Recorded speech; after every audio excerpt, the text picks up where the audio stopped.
boys and girls, it's your boy, it's JC for the JC Show, the podcast show with my special guest, Allan McCarthy, is coming up right about now. Allan, Yeah, how you doing, sir? Hi, John. How are you? How you doing, my friend? Yeah, I can't. It's not allowing me to share this on. I can't see it coming up on your Facebook. I'm on your Facebook at the moment, looking at it, and I'm refreshing the screen. And Don't worry about it now. So I'll do it after. Right. Okay. We're live now anyway. So how you doing, Allan? Yeah, fine. It's actually nice and sunny in Glasgow at the moment, which is a nice change. I believe it's sunny down in Oxford as well, where you are. Oh yes, beautiful sunshine. I just want to say welcome to the JC Show. Nice to have you. Thank you. Nice to meet you. Can you introduce yourself to people that don't know you, please? Yeah, my name's Allan McCarthy. I was born in Glasgow quite a few years ago now. And the sort of unusual part of the story is when I was very, very young, I was in Spain in the 1980s, Costa del Crime, and living the life of a little young kid over there, having a great time, playboy lifestyle. And then, unfortunately, I ended up getting a 6.5-year sentence and a 65 million fine for drug smuggling. So that put an end to things. Now, obviously, there's plenty of people on YouTube that have served time in Spain. There's plenty of people that have set longer sentences for more amounts of drugs or whatever. The sort of little unique sort of twist to my own tale is that whilst in prison in Spain, now this was the 1980s. It wasn't, PlayStations and toys and, mod cons. This was like, we were lucky to have electricity and food and water at different times. It wasn't nice. Franco had just left the charge of Spain. So Spain wasn't in the common market or European Union. No rules, no regulations. And they had decided that they were going to modernise Spain's prisons and try and rehabilitate people. So they started all these workshops. By a chance of fate, they decided to do a music workshop. I get involved, and the little band we formed, they entered as a bit of a joke in a national music competition. What they didn't know was we ended up winning it, and we got like a recording session and things like that to go and record music and things, and it fairly took off. So that's this little twist to the story, obviously, what makes the story a little bit different from MD. It's just been in jail. And I thought I was going to be a rock star in the 80s and 90s, but the prison loved our story at the start, and we were attracting good publicity. But then we started, acting like little divas. We're not doing this or we're not doing that, getting ideas above our station probably. So they quickly decided that we were becoming a pain in the butt. And the next thing I knew, I was in prison in Murcia in the south of Spain, which was, it wasn't nice, but it was relatively quiet and safe. A few hundred people in the prison. From there, I get transferred to like Supermax in Madrid, a place called Carabanchel, which at the time was the most brutal prison in the whole of Europe, according to Amnesty International. So I ended up finishing my sentence there, and that was just unbelievable. That was not nice at all. And any dreams I had of becoming a musician, right at the end of my sentence, I thought I was still going to be a musician, but they ended up deporting me. And it's crazy stuff. Now, I can't make this up because it's all over Facebook and on my own website, not all the paperwork.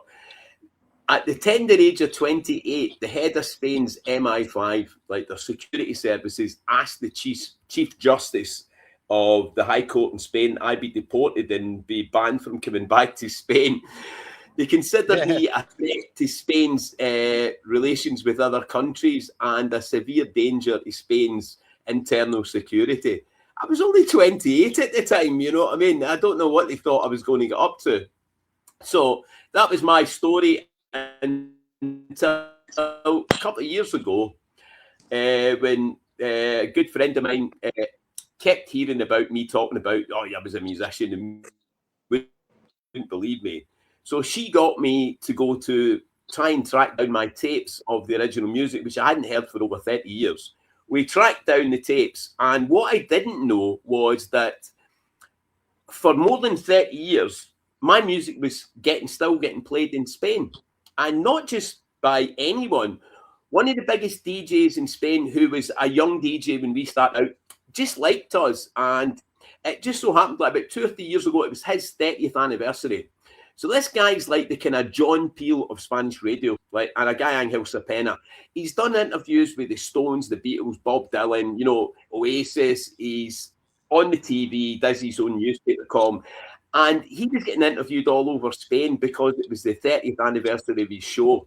And he was asked everywhere, not just once, but in various different magazines, TV, radio, what his best moment. It's the kind of thing you ask on the, you know, the one show. What's your favourite moment, John, in all your podcasting career or whatever? And he said, oh, this guy, Allan McCarthy, I met when we went into the prison. What a story. And he was mentioning this all the time for 30 years. And that sparked an interest. So basically, he ran a bit in my story on Spain. And it went out in something like about 30 different newspapers just before Christmas 2 years ago. And that went out to an audience of something like 23 million people. So the whole thing suddenly took life again. And then, you know, since then I've been in, you know, most of the tabloids in the UK, The Sun, the Daily Record, the Evening Times, the Glasgow Herald. I've been on things like Top Radio Europe, which has got like 5 million listeners. I've done various radio shows, TV shows. No, so it's just taking a life of its own. And I don't know what's happening. You know, it just keeps, every time I think the story's dying, like a death, something else happens. I've been lucky enough to have really good people around me. I've got a couple of guys, Brian Anderson, who was the main photographer for like The Sun and The Mirror. He did all the crime photography music. He's put me in a couple of books, my story. He's about to produce a music video for me for his directorial debut. I just had a music video out last year, which you put on your page recently. And that was by a BAFTA winning director, a guy, Ian Henderson, who won a BAFTA a few years ago for Best Director. And he liked the song and decided to put a music video to it. So been really fortunate to have a lot of good people on my side, you know what I mean? And the other thing that, I mean, obviously, I've never made a penny out of this, you know what I mean? People are late, but I don't know where the money goes, but it doesn't go here. But in the last couple of years, because obviously I had the conviction and all that, and, you know, the lifestyle, you know, and in my later years, I've decided, you know, I get a better lifestyle, and I sort of got clean for the drugs, the booze, and stuff like that a couple of years ago. And it kind of, if I can get a message out, you know, to the kids, you know what I mean? You know what I mean? Not suddenly become a saint or anything like that, but if it helps somebody else that's maybe struggling, they've got a sentence and thinks, well, look, what do I do? Well, if I can turn it around, and I had a really bad sentence in a really bad place, and if I can come out the other end of it, well, smiling some days. Yeah, I think it's amazing what you're doing. The now, same like with the, you know, with the drugs and the alcohol, because I had a massive problem with it. I can do it, and I was one of those like hopeless cases they talk about. You know, the nurses used to seem just like shake their heads, think, "Oh, here he is again in hospital or rehab." So I think that's that. Just glad to be alive in these days. You know, getting out like this morning. Yeah, I think it's amazing how you can transform yourself from what you were to what you are today. You know, that's the thing that counts, is what you are today. You know. Yeah, I mean, I've got sometimes I get a bit ungrateful because, like, you know, the music career isn't maybe progressing as fast as I want it to, or I see other people getting success. And I've got to think, like, less than 2 years ago, I was on a golf resort in Spain, Mar Menor Golf Resort, 5-star golf resort, right? And I hadn't left my apartment for 6 months. When I got clean, it'll be 2 years ago in May, came up in my Google Maps that I had done 10 kilometres in the previous 6 months. That was the total distance I had travelled, and that was 5 kilometres in an ambulance to the hospital and 5 kilometres back in a taxi when he kicked me out. And yet I thought I was living this fantastic lifestyle. I'm on, I've got a luxury apartment on a 5-star golf resort, but I never left the apartment. I was just there doing, Colombia's finest export 24/7, and people would just come up, and I was like just off my head all the time. And I thought that was the life. And it was crazy because less than a year later, I gave up smoking last July. And within a week, I went out and I posted it on Facebook because I'm not telling you how long it took me because it wasn't fast. But within a week of giving up smoking, I ran 10 kilometres. Yet I hadn't done that the year before in 6 months.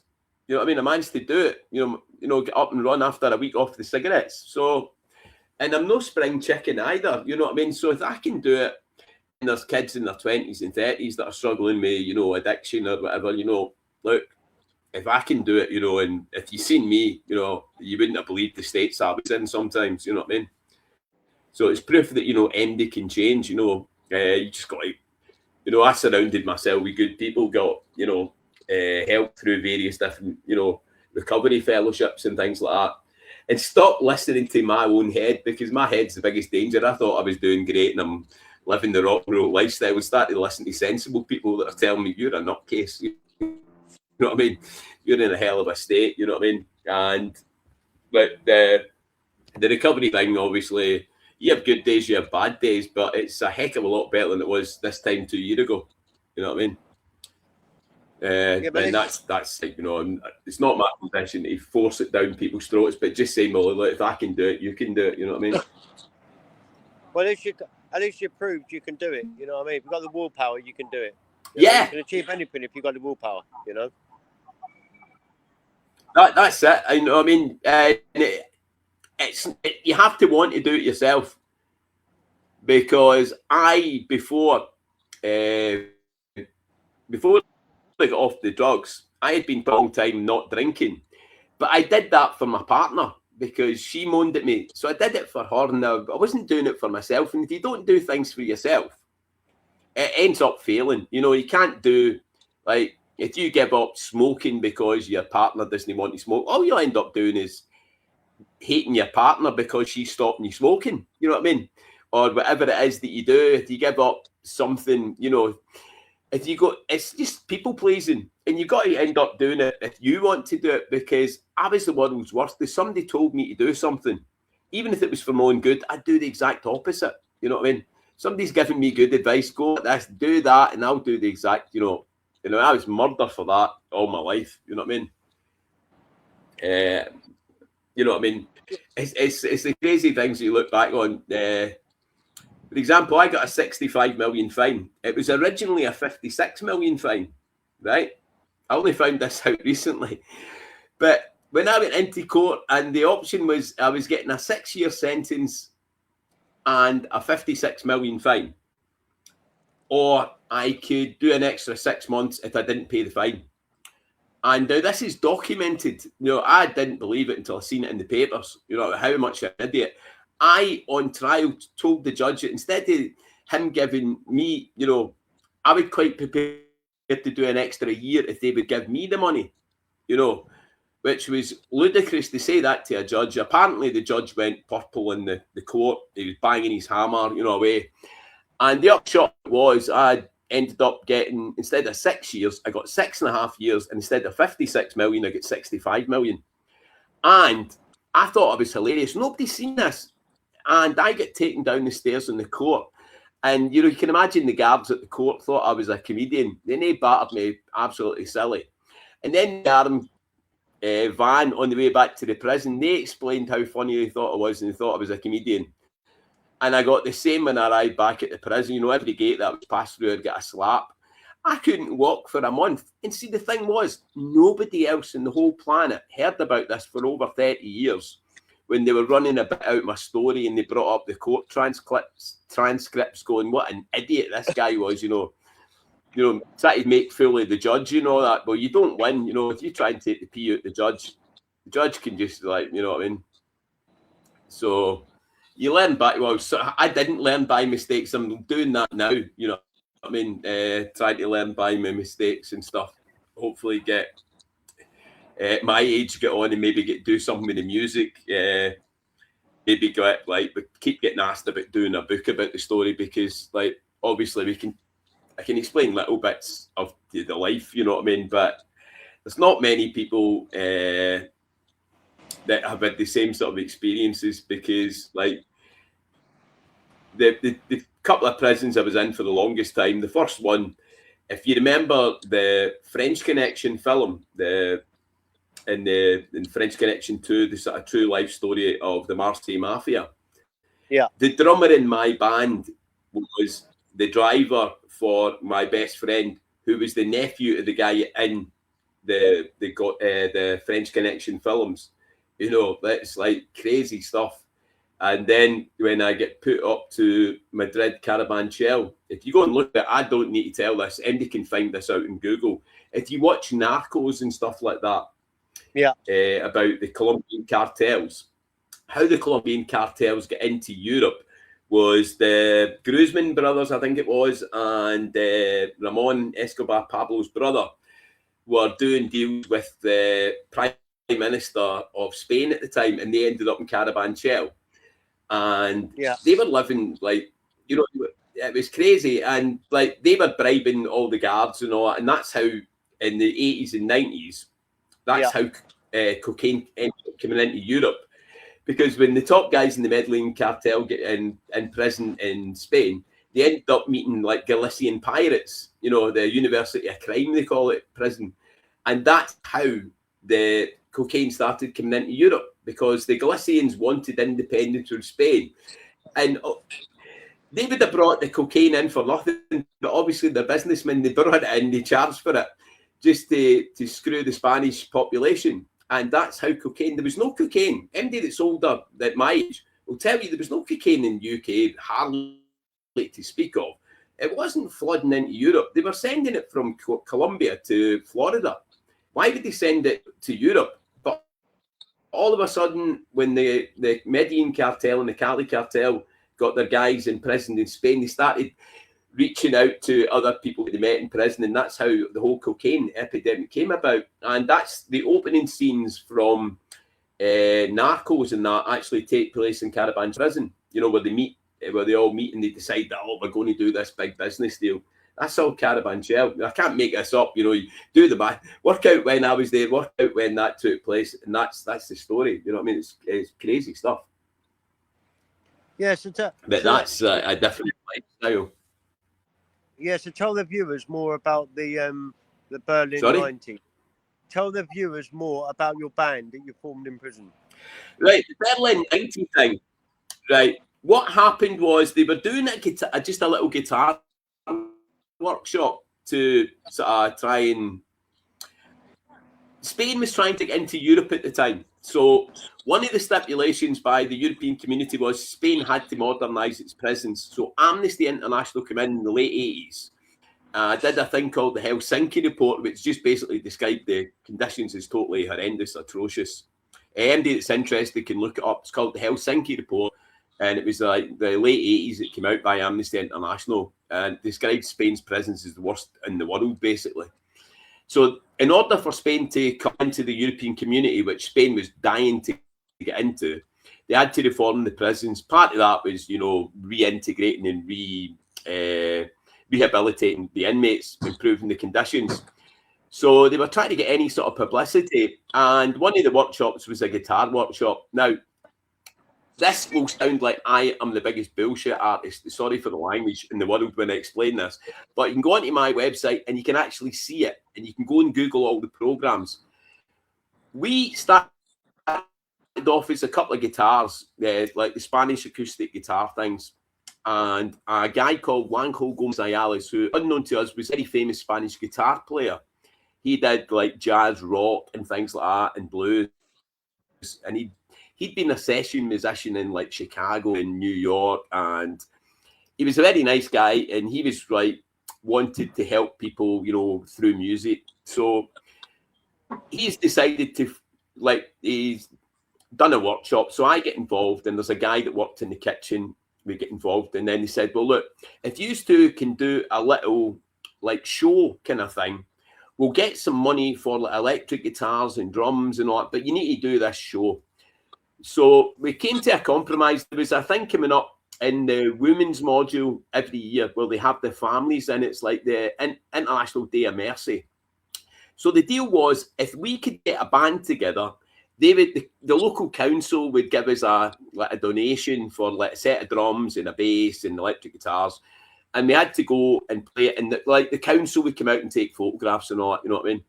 So we had to do 3 songs, 10 minutes was like, and that's what we thought we were doing. So we did, because it was for the kids, we did, the song La Bamba, which is in Spanish, and the kids would love that. That's just twist and shout, the same chords. So I could sing twist and shout, the other guy would sing La Bamba. We did a song called Europa by Santana because neither of us wanted to sing. And we can do that Santana guitar solo for as long as it took. But then the sticky bit came in. They decided that because it was like the council arts funding and all that we had to do something we wrote ourselves. So we had to do our own song. So the other guy was working in the kitchen, so he didn't have the time, and I basically was just bumming about. So I said, I'll write a song, right? And we never had the time to rehearse it, but I showed them the chords and how to play it, one of the breaks, and that was it. Now, this is 1991. In those days, if MD that's a bit older will remember the old Amstrad like cameras people got, that was the rage. So for publicity, people were working about. They would be filming the sports day, they'd be filming the prize giving, somebody get an award or something. They would film it, just for publicity, for anything that was good. So it wasn't unusual to see cameras about. But what we didn't realise was while we were playing live, it just so happened that one of the Spanish TV stations had sent a camera crew in because he thought this will be a fun story. Now, our first concert went out on a Sunday afternoon at 12 o'clock. We didn't know this. We didn't know it went out on the equivalent of Spain's. Remember Ant and Deck show on a Saturday morning? Yeah. There was a program called Chickalandia. You can still Google it.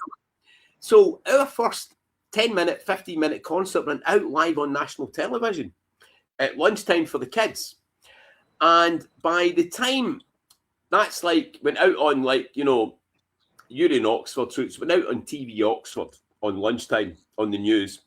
By 5 o'clock at night, it's went out on ITV News England. And then by the 10 o'clock news that night, it's went out on ITV, the whole of the UK and Ireland or whatever. So our stories are way out there. But we didn't know anything about it. And the next thing that we know is we haven't had, the prisons had all these radio stations phoning in.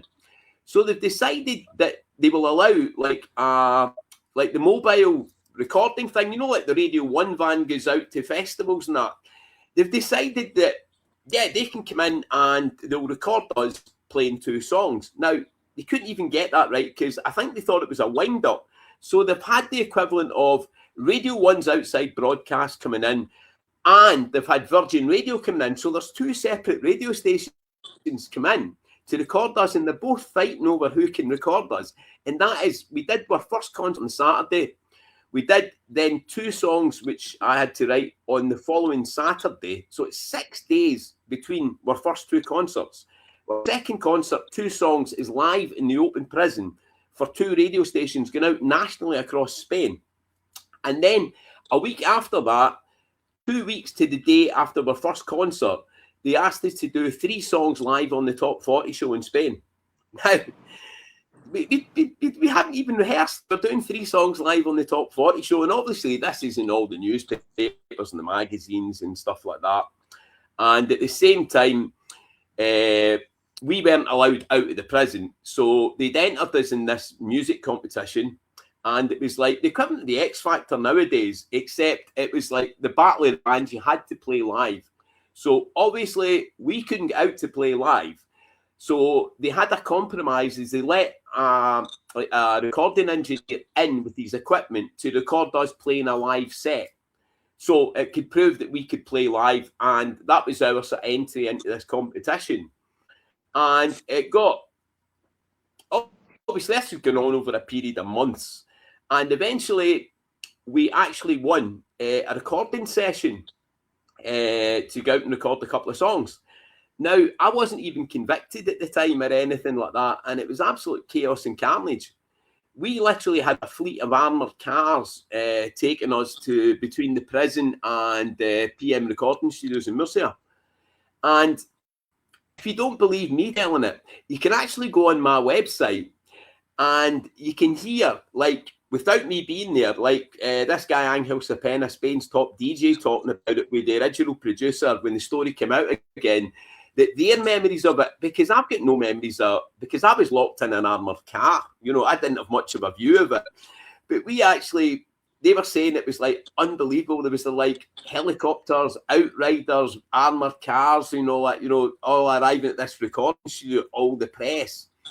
And what I didn't realise until 30 years later when I got told this, one of the Spanish guys, he was, the bass player was one of Spain's top armed robbers. And this is the prison guards telling me this story live on Spanish radio because they hooked us up for a good story. Here's Alan meeting the old prison guards, you know, live on the radio. And they're busy telling us the day we were at the recording studio, the bass player had a couple of guys outside in a car with guns to break him out. But he ended up, he was having such a good time doing the recording studio. He's got a message out to the guys waiting. No, don't do it just now. Break me out later. This is like absolutely unheard of. And obviously, we did our little recording session. The music became a hit, and we all thought we were going to go out and become rock stars and all that, you know what I mean? And I have to admit, you know, we were acting a bit like divas, you know, like the guards, because they'd be causing, you know what I mean, they're causing us pain for a while. We were getting it back, you know, if the recording time, I'm like that. I'm not going out to the radio station until I have a shower. And then I'm going, but the showers don't come on at 12 o'clock. You're doing the radio at 9 o'clock. And I'm going, well, I'm not going out then. They're going, you can't do that. You know what I mean? And obviously, it's a battle of wills. And for the publicity, they would let us go out. But there's always payback. You know what I mean? You think you're winning, but you know what I mean? You don't win against like the establishment in that long term. And one of the things was what none of us realised at the time, the band members that is like there was a lot of people that were doing a lot of things to help us, and we were a bit ungrateful because as far as we were concerned, it was us and them, but it wasn't, because half of the guards in the prison had been brought up under the days of Franco. And for any of the young kids that don't know Franco was mates with Hitler, you know what I mean? So they're brought up in a fascist regime that basically they can take you and shoot you if you want you know. So when Franco get deposed and the new democracy came in, it didn't change the prison system overnight. So you've got guys there that have come out for university that want to help you and, you know, rehabilitate you. Whereas the other guys, they think they should be eating bread and water and be out in the sun breaking rocks. So there's a conflict there between 2 points of view. And obviously we're part of the focal point for that because they're using us as the sort of figureheads for rehabilitation. And for everything that the good guys, shall we say, the sort of educators and psychologists and all the guys at uni that are trying to rehabilitate, they're trying to get us, you know, permission to do this and permission to do that. And it's putting the old guard out of joint, you know, because they don't think we should be getting, you know, to play on the radio, or we shouldn't get out, you know, and getting, you know, being allowed, instead of being locked up in the cell 24 hours, then playing music. And they don't think that's right. They think we should be getting, you know, basically, if not punished, we shouldn't be enjoying ourselves, you know what I mean? That's still the case, I think, even in the UK, you know what I mean? In the moment, yeah, you know, they don't want to rehabilitate you, they want to punish you. You know, so you just come out of the prison 10 years later, just even better, even more bitter or whatever. So you're still doing music today then? Yeah. Behind you there, I've got a little 8-track recording studio. I still keep my hand in. I was back with the original producer and things like that last year, just before I moved back to the UK. And it'd be my dream. I mean, obviously, people are hearing some of the music. Now, we used to go out and play, like, for hours of songs, you know, hundreds of songs, you know, and they've just picked a couple of songs at random that playing. So if people like the music that's out there, there's hundreds more songs that are equally as good or better, because, you know, when they deported out of Spain 34 years ago, didn't stop writing songs, and you know what I mean? But just haven't had the opportunity to record them or anything like that. You know what I mean? I'd love to do some with the music, because last year I was over at a recovery convention in Torrevieja, and while we were there, we got some footage for Brian Anderson, my pal. He's going to make a video for one of the songs, Stormy Waters, because it's the 35th anniversary of the song being recorded. So we were taking footage at the prison, and with the old DJ and with some of the prison staff and things like that. Now, at the same time, live on Spanish radio, the DJ was kind of joking with the prison staff about it'd be a great story if we could get the guys back to do a concert. But unfortunately, the other band members are either dead or disappeared. You know what I mean? It's just myself. But I was offered live on radio, so it's all backed up, and we've looked into it. You know, if I wanted to go back and do like a concert at the prison, you know, so it'll be 35 years next St. Patrick's Day, for example. That'd be a decent date, give plenty of time to rehearse. But I've got the opportunity to go back and play a concert in the same prison. But it's kind of who would fund that. Obviously, I'd need to have a band and go over there and rehearse and, you know, get it for the radio station would cover it, Spanish press and that would cover it. But it's trying to find, you know, who would pay for, you know, flights, accommodation. You know, could it be a heck of a story, you know, for a documentary? And that would be amazing. And also, like, I keep getting asked about doing a book, because I don't have. It's not just the lifestyle in prison. There's a lot happened before and after. Obviously, I was living in the Costa del Crime in the 80s, where all of the people that you knew, you heard about in the television. And then, obviously, I've been 30 years since that, you know what I mean? And the story didn't, you know what I mean? There's a lot of story in between. And, but I just am either too lazy or I've got a brain block. I can't sit down and write anything, but I've got it in my head and I've written down, you know, enough for hours and hours worth of stuff. But if anybody's out there that's a fledgling writer and wants to help us write, get in touch, please, because it'd be nice to get a book out and the documentary out for it being 35 years. I'll tell you what I could probably do for you. In the I know it's not in Spain, it's in the UK, but I might be able to get you like eventually. I can sit down and talk to you about it after. Maybe do like a homecoming gig here in England, where you can go. I can get you the accommodation and the venue, and you can just perform there. You know what I mean? As a homecoming gig sort of thing. Yeah. Yeah. And then I'll get my team. Because I mean, I've got hundreds of goodwill, because like, every time I do something in the press and stuff like that,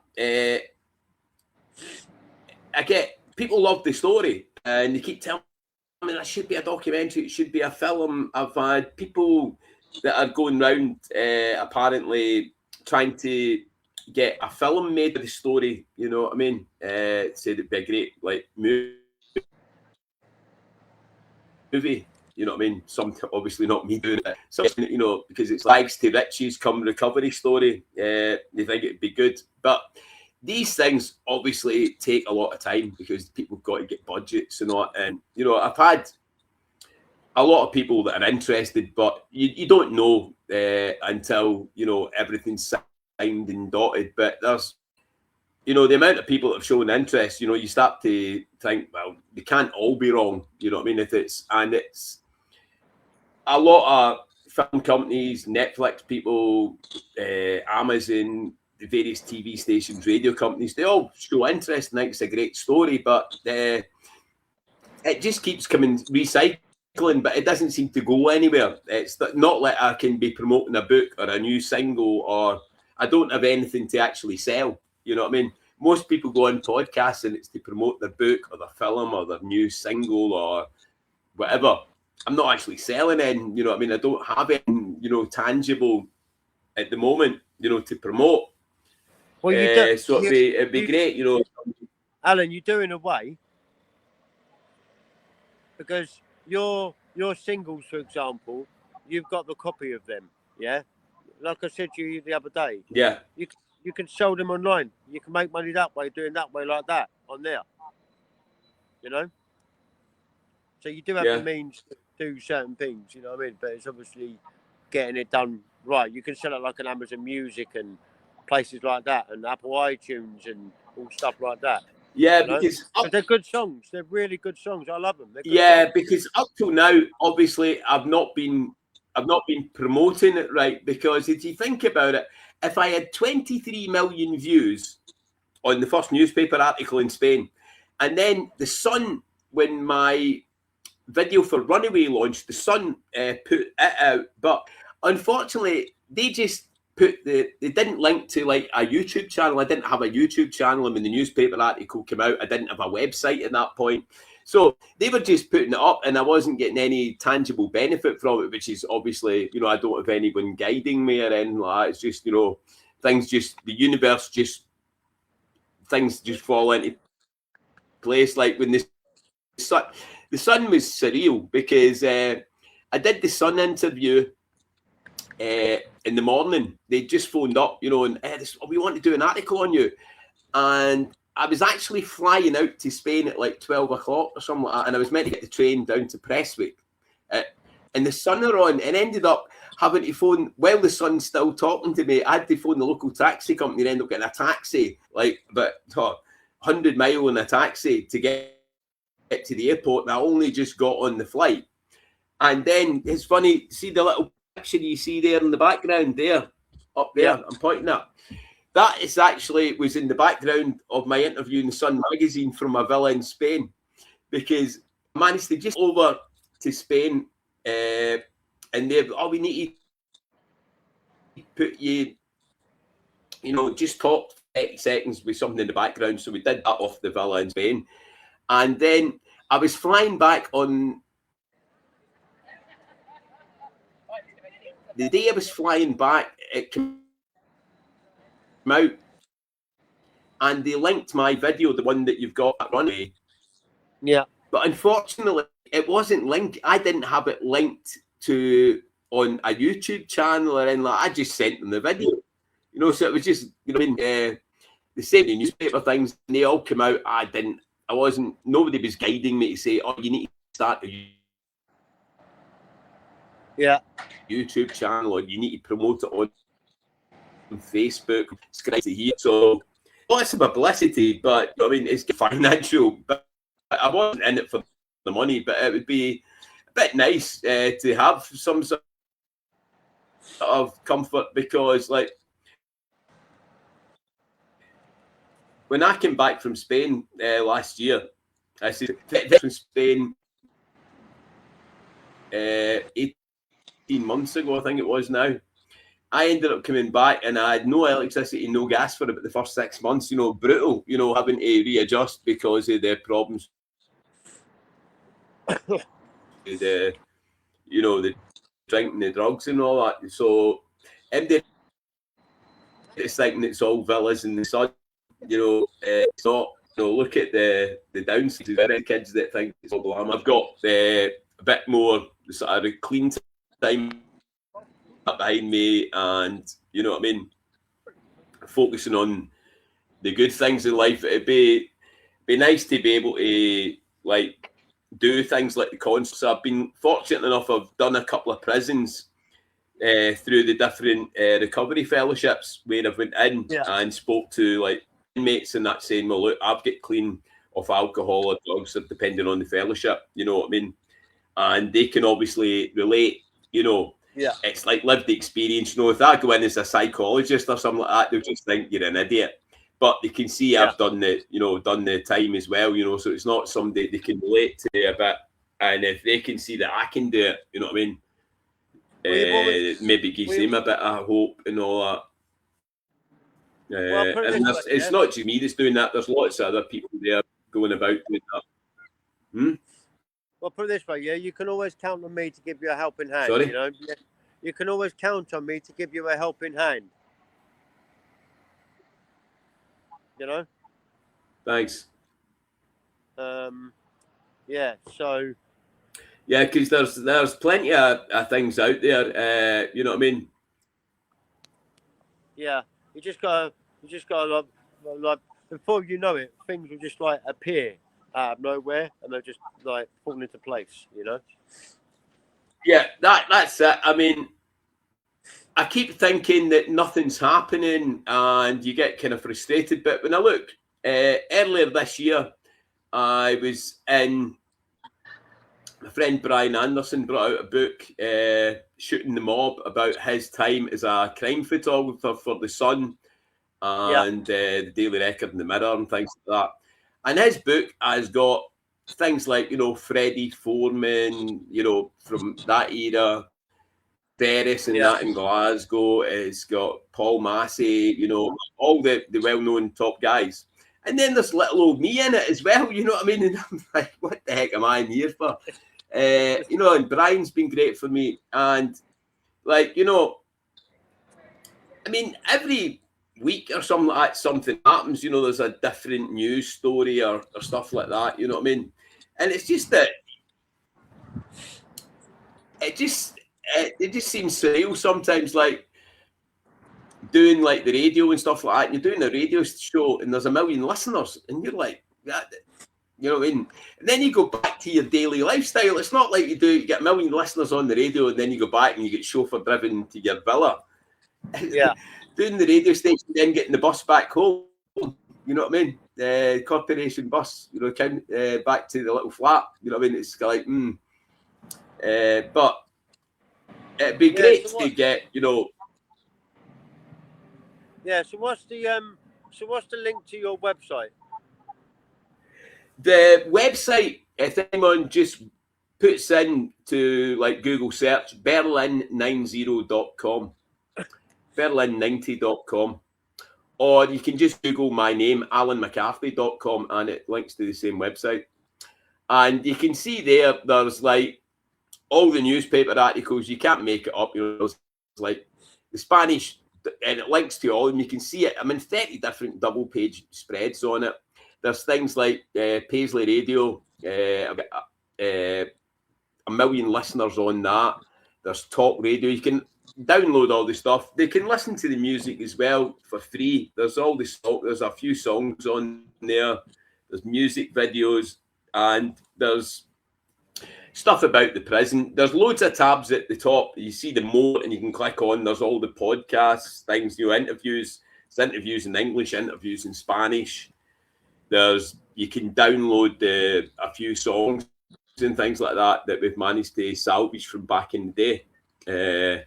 And it'd be, like you said, it'd be great to get the opportunity to go in and record new material, because the people like what they heard. Those songs were recorded under very strange circumstances, like the music video song called Runaway. Now, that was filmed last year in Barhead by Ian Henderson, who's a BAFTA-winning director. However, the song was actually recorded live with no rehearsals in Murcia Prison in 1991. And people were listening to it going, that sounds okay, that sounds good. And we're like, yeah, but like, that's live. That's like 4 inmates of a prison. We've never played the song before. You know what I mean? And we think that's good. Hopefully it would sound, I'm not saying it would sound better, I don't know.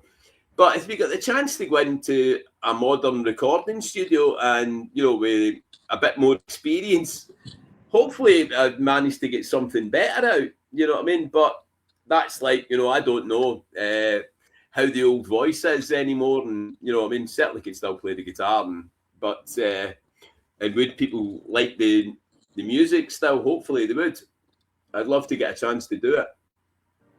Yeah, well, like I said, to wrap it up in a nutshell, I'm always here for you, mate. If I can help you in any way with any social media stuff, appreciate that. Thanks, John.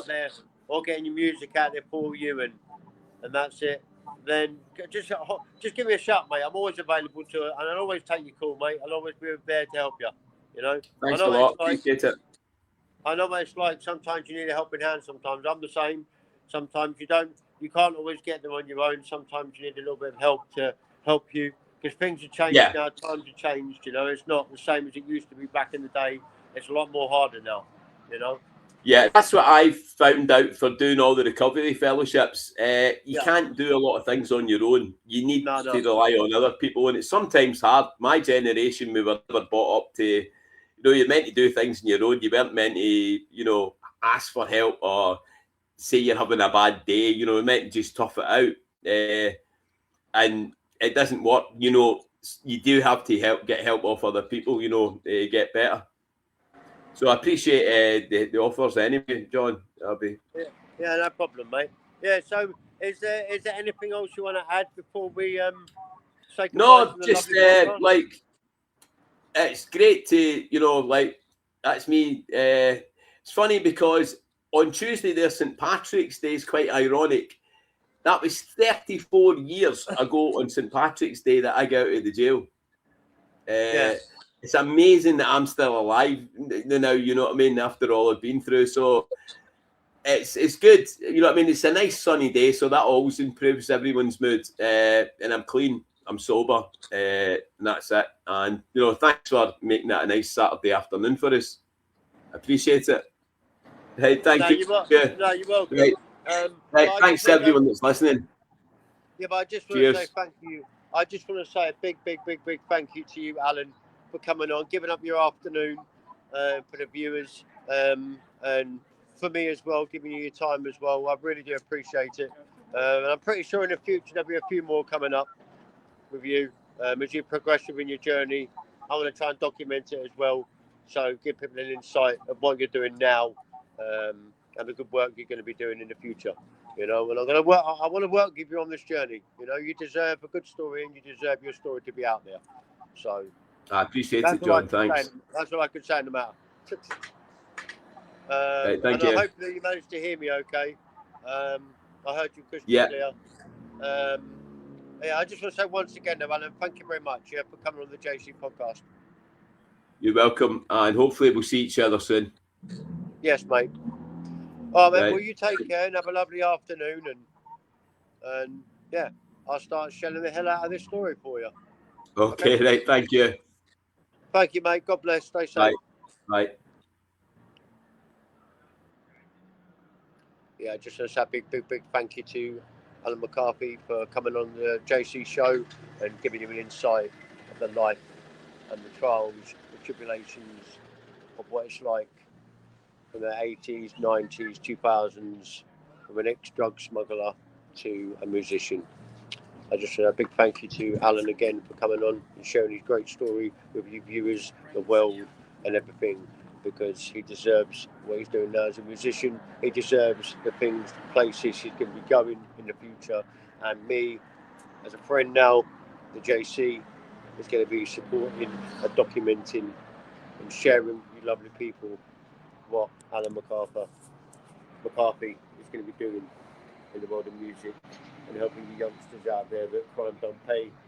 So always remember, you youngsters, you young adults, the things you got away with in the 80s and the 90s, you will hell never give it away with it in 2000s, because you've got the big brothers in the sky, you've got the cameras, you've got the social medias, you've got everything, you've got the platforms that will get you in serious trouble. So my message to you guys is stay away from crime and do things positive.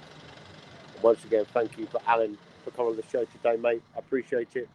From me, JC, to you, from sunny Oxford. Take care, God bless, stay safe. Alan, thank you, mate. Cheers.